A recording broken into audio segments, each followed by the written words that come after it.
Welcome to the Unitarian Universalist Church of Delaware County.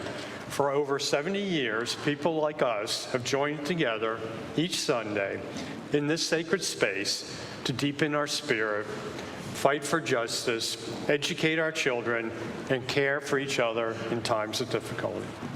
This Sunday, no matter where you are on your journey, whom you love, or the challenges you face, we are deeply grateful that you are here to share worship together in community. At today's service, we're sharing winter stories, poetry, sayings, and words that warm our hearts, even when the weather outside is frightful. When you entered the sanctuary, you may have received a card to write down your thoughts about winter as a time to recharge your spirit. Later in the service, there will be an opportunity for those who are interested to share their stories and words with the congregation, or to give your thoughts to me or Joe to share your words. Please rise as you're able and willing, and join us in singing hymn number 57, which will be on the screen and also is found in your gray hymnal.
I would now like to invite Joy Thiessen, who just provided us with that beautiful music, to light our chalice this morning with the following words from Cynthia Landrum. In the bleak and cold winter, we gather ourselves in to light the fire, to warm our spirits, to kindle the flame of love and hope.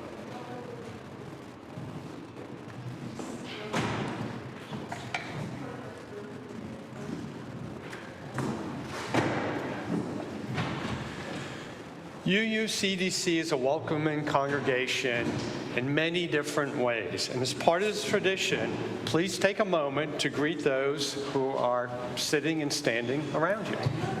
So good morning. My name is Brian O'Leary, and I'll be leading the worship this morning with Joe Miller.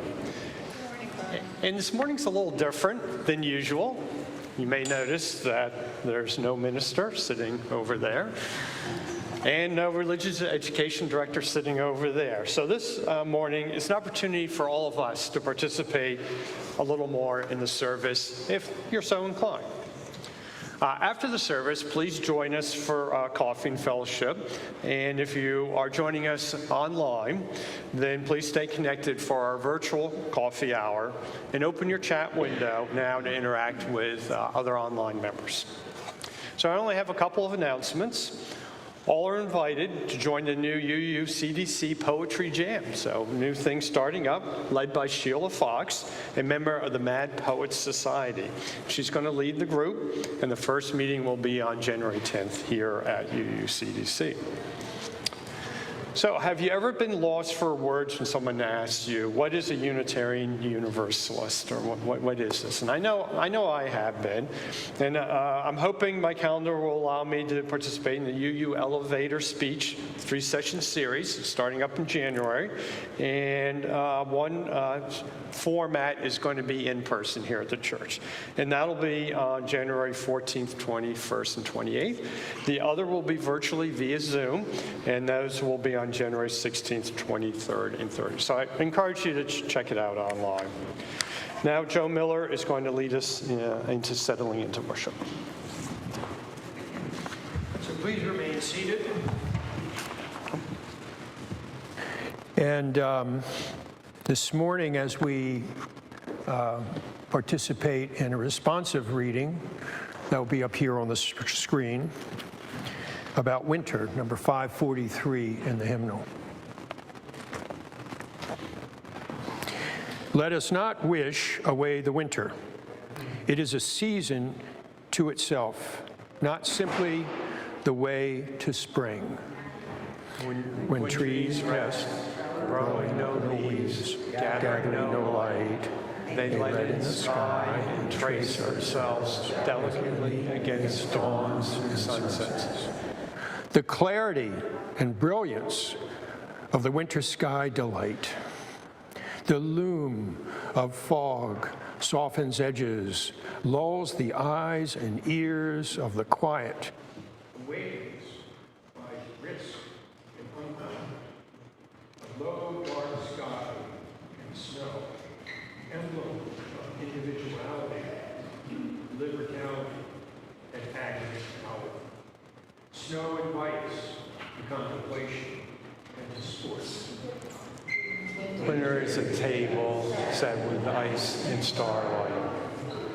Winter dark tempts to warm light.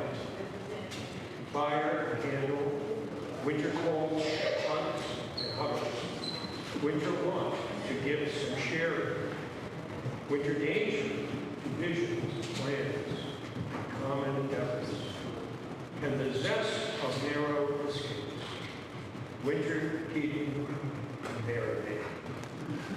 Let us therefore praise winter, rich in beauty, challenge, and pregnant negativities.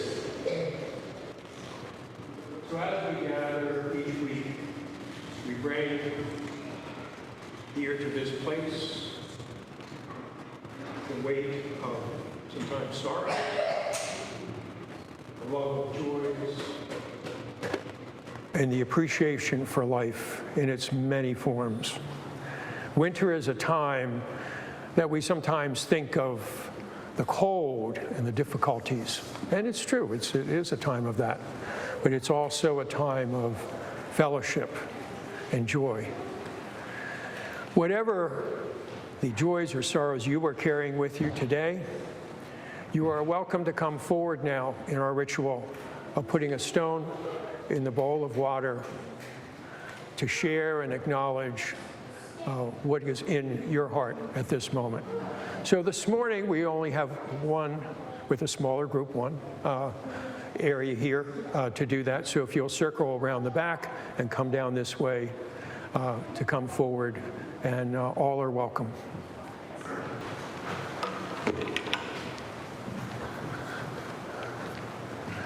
Drop a final stone for all the joys and sorrows that are expressed online, in which those who are not here today share in their hearts. Let's take a few moments of silence now, after which we will sing Spirit of Life.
The offering we take each Sunday is an opportunity to recommit to this place and its people.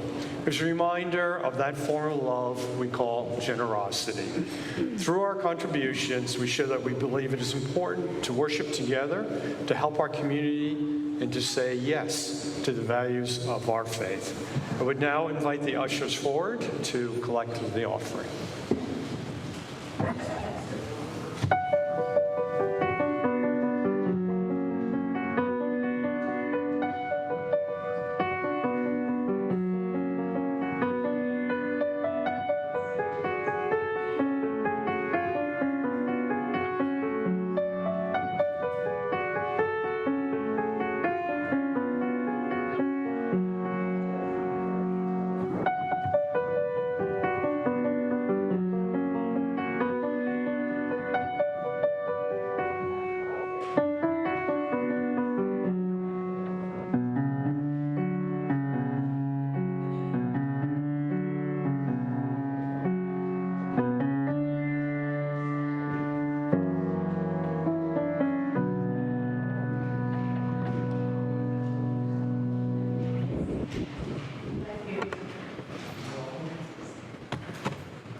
To read, I will say that. So we'll now be sharing winter stories, poetry, sayings, and words that warm our hearts, even when the weather outside is frightful. And it has certainly been lately and a little bizarre, I have to say. So winter is traditionally a time for settling back, recharging our spirits, and taking a deep breath before the burst of spring activity and busyness begins. However, it's also a time of slowly increasing light and warmth, an opportunity to take on new challenges, whether spiritual or not, and a time to expand our horizons. For those in the sanctuary whose spirits move them to speak, we will invite you to join us up front for a couple of minutes to share a story or a few words about the warmth we can find in winter. For others in the sanctuary, I encourage you to write down your thoughts so they can be shared later anonymously, or alternatively to hand your thoughts to me or Joe and we can read them. And for those on Zoom, I would encourage you to share your thoughts via the chat function. So I'll begin, and my story is about my slow embrace of being outside in the winter. And I don't have any earth-shattering or profound insights here, just an illustration of my own personal boundaries slowly expanding. I'm not a particularly winter-focused, sport-focused adult, so the winter months were mostly indoor times for me, sometimes in the gym playing basketball or volleyball or reading or doing hobbies. But in my mid-40s, my family wanted to go skiing. In that time, I didn't downhill ski, and I'd only done it once in high school during a lifetime sports gym class and learned that I wasn't very good at downhill skiing. So the first time down the hill, I went down, I wasn't really in control. Second time, bad fall, sprained my thumb. So I thought, all right, I'm not very good with things tied to my feet. I still recall running over an old lady in South Philly when I had roller skates on. So, it's better to be in control than not. So I figured skiing wasn't for me.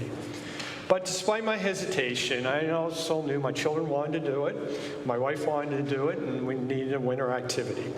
So I went, and I eventually learned how to turn, which is a good thing when you're skiing, how to go slowly, which is another really good thing to do, and how to enjoy it. And I started having fun skiing, and we go maybe once or twice a year now.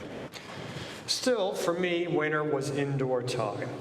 But 10 years ago or so, we decided on a very cold Friday after Thanksgiving to go for a hike. It was great. You could see much further than usual. You got warmed up quickly. And so now a periodic winter hike is part of our kind of winter routine. Not all the time, but we like to get out now and then. And then a few years ago, we decided to take a family trip to the Netherlands in the spring to do a biking trip. So mostly in warm weather, my wife and I had poked around towns or on trails, but we weren't, like big bikers. And so we knew we had to do a little bit of training, and we had to start in March. We figured it'd be warm, but it was a very cold March, so we ended up biking in the cold. We bundled up and rode, and it was great. We really enjoyed biking in the winter, and there weren't many people on the trails. Once you were bundled up, you didn't really notice the cold.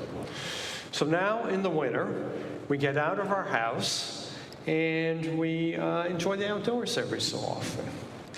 So even though we're no longer spring chickens, we learned new ways of challenging and enjoying ourselves. And our winters, and therefore our lives, become fuller and more fulfilling just by embracing the winter outdoors. Kind of a minor thing, but it's a way of change that we did. So that's my winter story. Once again, nothing profound, but just some change occurring in the winter.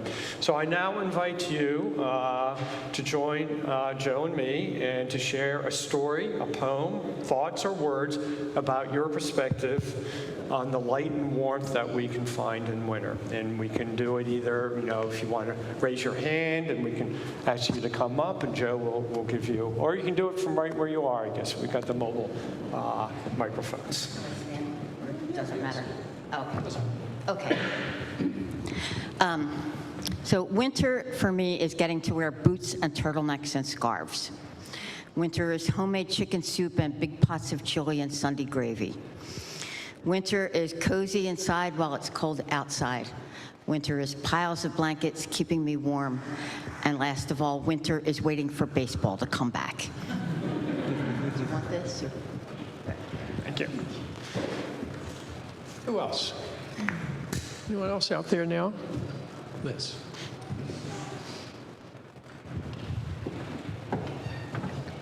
Jardín de Invierno por Pablo Neruda. Translated by Michelle Gomez, who thankfully exists on the internet, because when I found this last night, I did not have time to translate.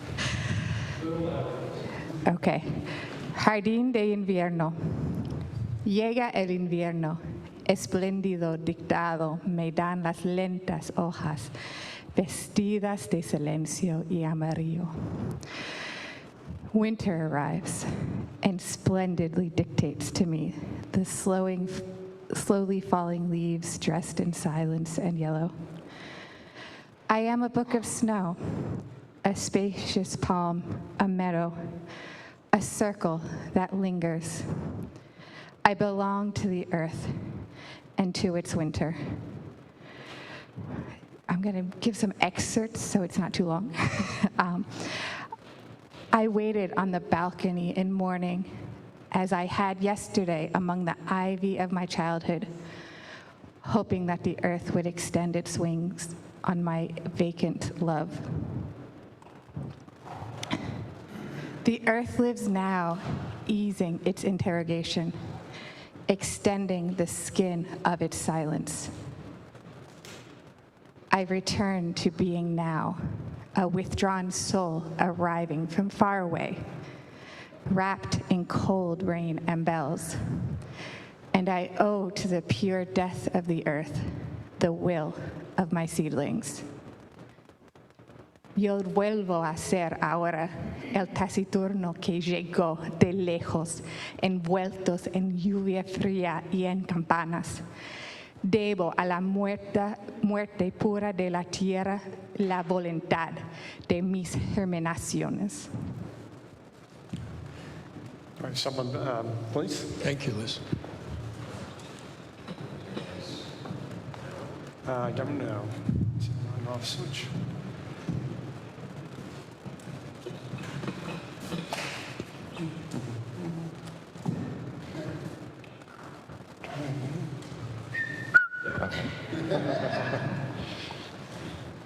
Yeah, I feel that winter has many characteristics, so this is sort of off the cuff.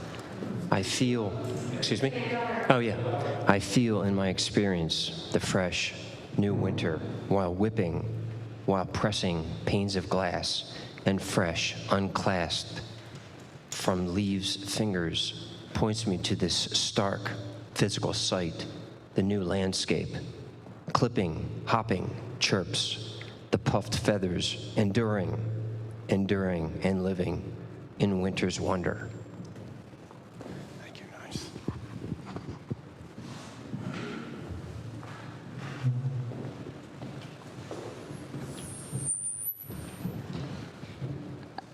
I just thought of something. It's not as profound as anything that's been said, but winter to me is the season of family because you're all inside. I grew up in eastern Massachusetts, and it was cold, and you all had to be together whether you wanted to be or not.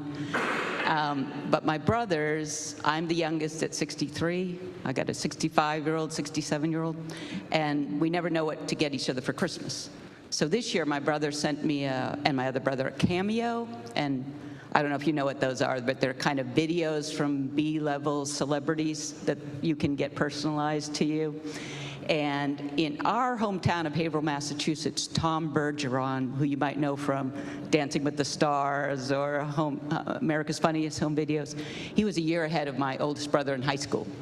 And he used to do the school announcements. But when he graduated, he was the announcer on WHAV in Haverhill. And the message that he would send that was the golden ticket to every child in Haverhill was it was his job when it snowed to come on and say, no schools, all schools in Haverhill. And so my brother contacted through Cameo Tom Bergeron today, and he sent a video to us where all he said was, Merry Christmas, John, Jim, and Mary Ellen. No schools, all schools in Haverhill. And it was just that phrase just brought back all of that, of winter, of family, of being together, and of a season where it's about warmth and family and being inside and hoping that every snowfall would cancel schools. Wonderful story. I guess I'll go up here. It seems easier. Hi, I'm Linda. Winter for me is about change. I love living in the Northeast and being able to enjoy the change of seasons. Although winter brings shorter days and chilling temperatures, it offers a time for reflection, for resting, for family gatherings, and anticipation for birth of spring. Change is part of life, and accepting that change is the most important thing, I think, in our lives. The change of seasons offers a wonderful variety of experiences, and without it, spring wouldn't be so joyful.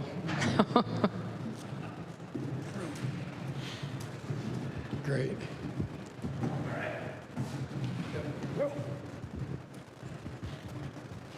So I was born in Buffalo.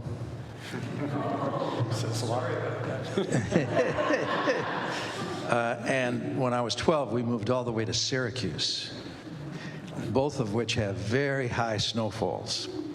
And I was involved in high school sports, and it was clear. I think football ended in late October, and it would snow sometime during that week. And then I was also involved in track, and in May, when we had our first meet, there would always be snow or snow sometime during that week. So I have I love snow. And as Mary will tell you, when it snows, I get all excited because I get to go out and shovel the snow. And I think of winter as a time of, as several people have said, just coming inside and being more to yourself. And it's an opportunity, since I'm one of those folks that like to figure out what my goals and vision are for the year ahead, to sit down and say with a blank piece of paper, so what's going to happen next year?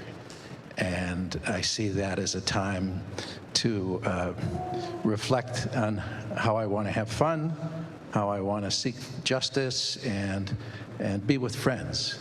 And this particular holiday season has been very rich for us because there have been a lot of people that we've pulled into our lives and entertained.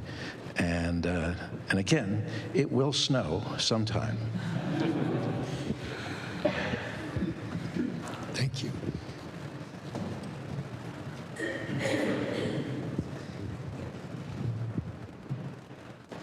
I'm Elaine Hummy. I grew up in Wilmington, Delaware.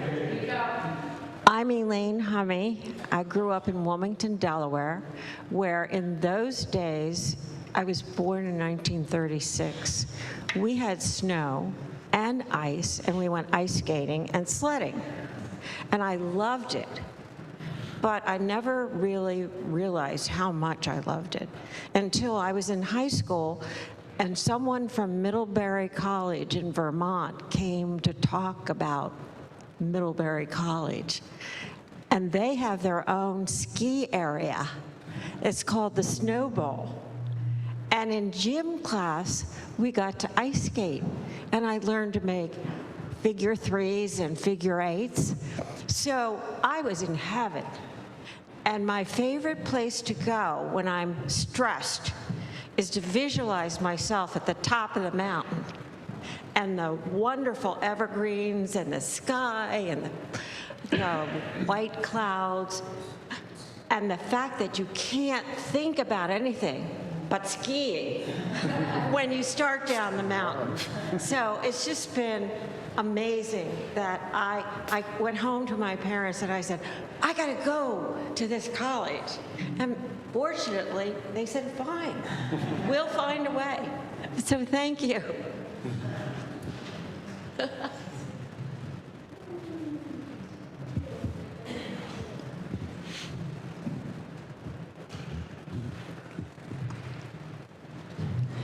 Winter, wonderful winter. A time for sledding and snowball fights. A time for soups and stews. A time to play in the snow for as long as you want. A time of shoveling snow, lots of snow. I grew up in New England.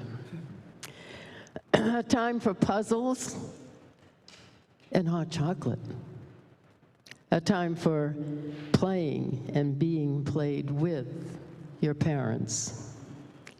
A time totally for family.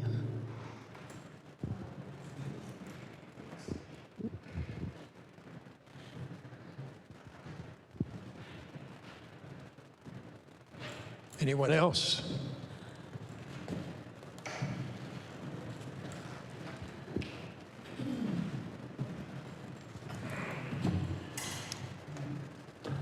I was going to do a poem by Mary Oliver called The Winter Day, because Mary Oliver's Summer Day is one of my favorite poems that ends with, so what are you going to do with your one precious life? Thank you.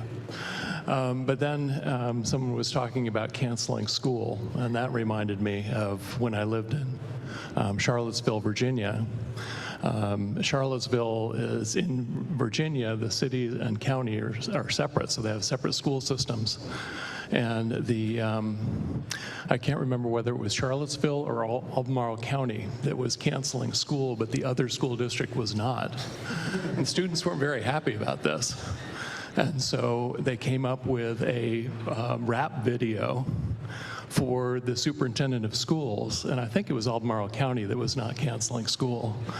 And so they came up with this very creative rap video pleading with the superintendent to cancel school, that it was only fair if one school district didn't have to go to school, they wouldn't have to go to school. And now that's something of the past, because now after COVID and being at home with, you can do your studying from home, so there are probably no more snow days. Brian, would you like to read a few of those? Yes, so we have a few that were given to us that we're going to read. Winter is getting to wear boots and turtlenecks and scarves.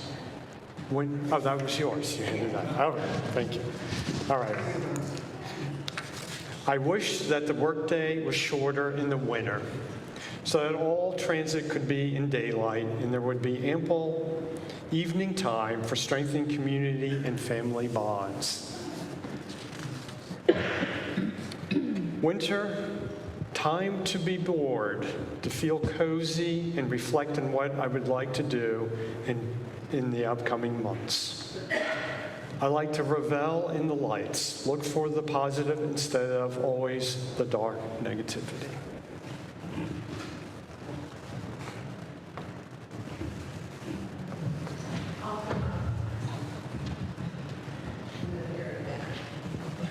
Okay. Hi, I'm Mary Donnelly. Winter has different aspects to me. 30 years ago, my middle life was like a country song. The ex walked, the dog died, the truck stopped, and the kids grew. And I was just a first-generation Italian Catholic wife that was 50 and didn't know what the hell to do. But that winter, it snowed 36 inches, and my son was with the ex. So I shoveled, and I shoveled, and I shoveled. But that's the only winter in my whole life that I have a negative feeling about. My best friend is my kitchen. I cook, I bake, I love it. I love to do it. I haven't stopped baking since the 1st of December. Hunger Task Force, somebody gave me a piece of Gruyere for Christmas, and I made a wonderful quiche Lorraine. And, you know, I filled the 8 boxes into 3 trays and several tins, and I delivered to all my friends that wanted my cookies. But winter to me is just that. It's baking and friends and family and cooking. I do. I love it. I love it. We all get together. Sometimes there's a fire going, and sometimes somebody makes, my daughter made a funny little cocktail for Christmas. It was called Santa's Hat. And unbeknownst to me, I had 3 of them before I realized it was filled with vodka, vanilla vodka, Prosecco, and some other cranberry juice. And it filled the cup to the top is red, and she had dipped the top of the cup in a vanilla frosting and coconut. So it looked like a Santa's hat, you know, it was all fuzzy. And boy, we all thought it was really great. But that's the kind of winter I have had for the last 15 years anyway. Thank you. Happy New Year. Thank you. Yes.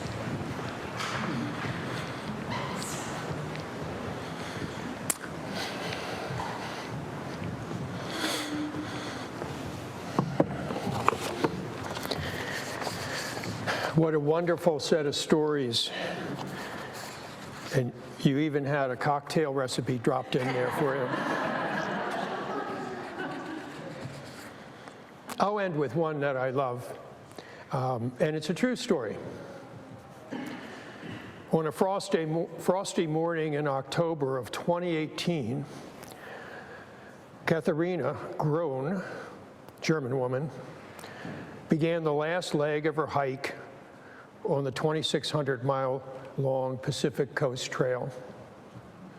She began the hike 5 months earlier in Mexico. Katharina was 34-year-old and had undertaken the journey because she was deeply depressed. And as she put it, she had lost faith in humanity.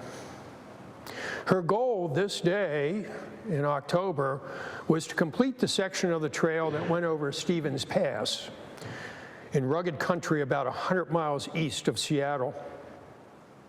Along the way, she hitched a ride with a local resident, Nancy Abel.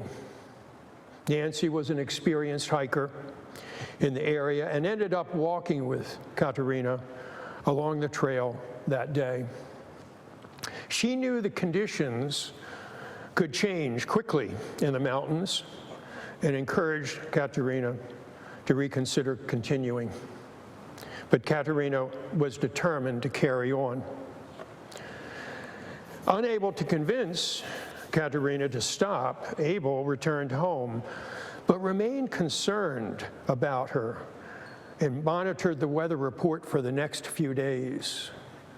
Stayed up nights worrying, wondered how did this young woman, how would she ever make it through? Knowing Katerina Groen's backpack weight, average daily mileage, and the weather conditions, Abel was able to give the sheriff's department a good estimate of where Groen might be. A rescue helicopter was sent out, and after about an hour and a half of flying around in the mountains there, rescuers found Katerina's shelter. Most of it had blown away. She was wet, running low on food, and had no locator beacon, according to the sheriff's office. She attempted to call for help, but couldn't get a cell signal. And fearing the worst, she even left messages on her phone apologizing to her friends and family for dying on the trail. She was medevaced to a local hospital where Nancy joined her, then brought her home and nursed her back to good health. Katerina said to the press that day when she came out of the hospital, "I began this journey because I had lost my faith in humanity. But now that faith is fully restored." We speak here in our church of radical hospitality. Certainly Nancy Abel demonstrated that in her persistence to save Katerina. But you don't have to go to the Pacific Coast Trail to find people who have lost their faith in humanity. We need look no farther than our own neighborhood or workplace, or perhaps even the seat next to us in church. Who do we know that has lost faith in humanity? And what are we doing to bring them in from the cold? Now, please rise as you are willing and able to sing our closing hymn, number 58, Ring Out Wild Bells. I'm just going to play it all the way through so you get a little more familiar with the melody, which might be unfamiliar to you. Thank you.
So thank you so much for your stories today. They've warmed many of our hearts, I think. I want to thank Joy. Thank you. Joy for her wonderful music today, our ushers. There's coffee in the back. Please join us in Fellowship Hall, all the way down the hall there. I want to thank Brian for his work on the service. We worked on this together, and you made it really very, very, very special. So thank you. So let's close the service now by reciting our benediction. For those who come here seeking God, may God go with you. For those who come here embracing life, may life return your affection. And for those who come to seek a path, may a way be found and the courage to take it step by step. Blessed be. Have a great rest of your day. Thank you.